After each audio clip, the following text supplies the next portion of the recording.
Naomi Feil calls the validation technique, use the preferred sense, her favorite, because it allows her to quickly get into the world of other people and use language that harmonizes with them.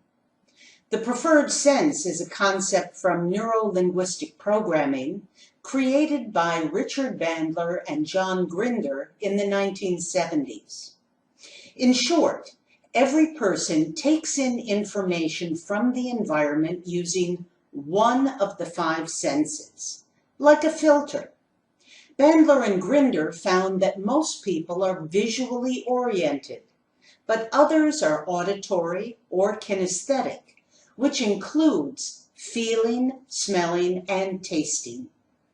When we can identify the preferred sense of another person, we can choose words that match, and in that way, on a deep level, connect and build trust. When we use the preferred sense to make that connection, we are speaking their language. Not every word that the other person says is a sensory word, like I understand or it's difficult. We must listen carefully to how the other person expresses themselves and what words they choose. In the following role play, we've tried to make this process clearer.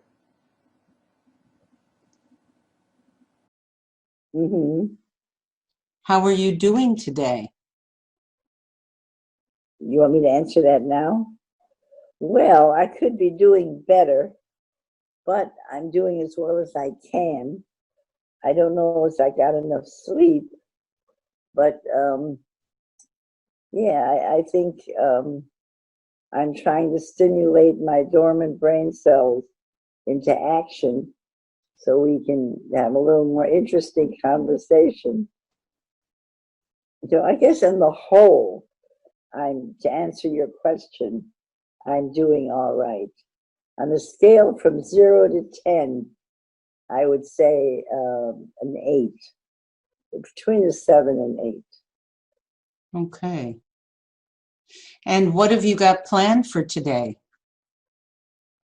That is a very good question because my memory is terrible and it's getting worse.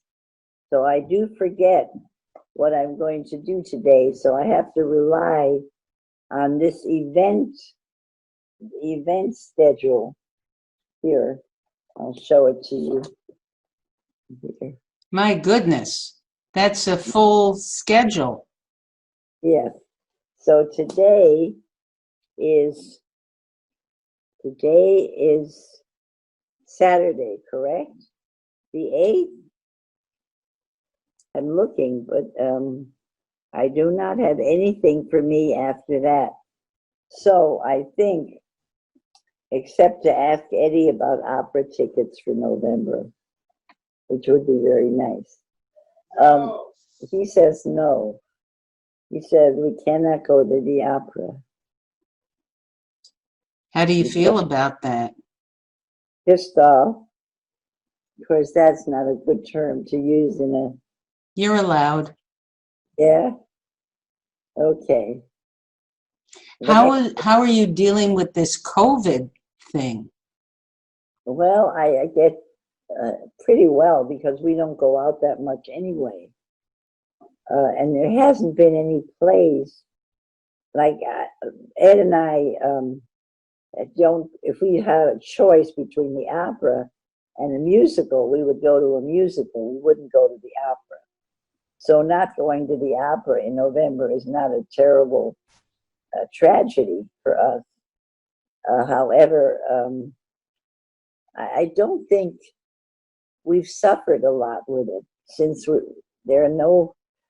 Well, what I used to do is I used to go to improvisational improv, and I used to go to different things, and now I'm not doing that, but it's not being offered anymore.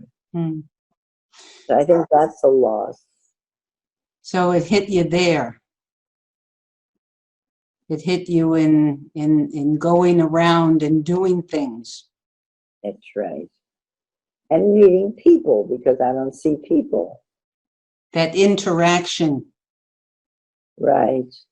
Even though the people in these classes are not my good dear friends, still I had interaction. And Is it a sense of community?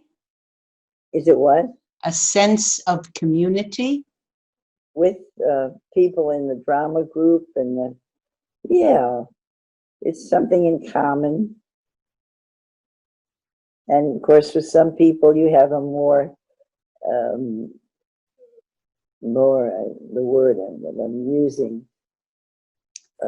Camaraderie? Yeah, some people. You have an instinctive kind of connection, and other people you don't. So you're missing the connection. yeah, that's right. Hmm. No one that I have that connection with, Yeah.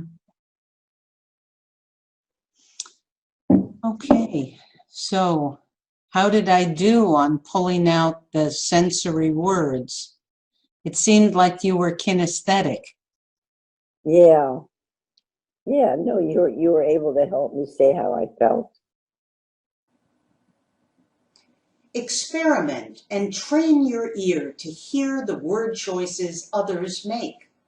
Listen to the videos on this YouTube channel and write down the sensory words you hear.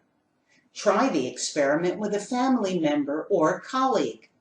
Ask the other person to describe their most memorable dining experience or favorite vacation. Have fun as you integrate a new skill.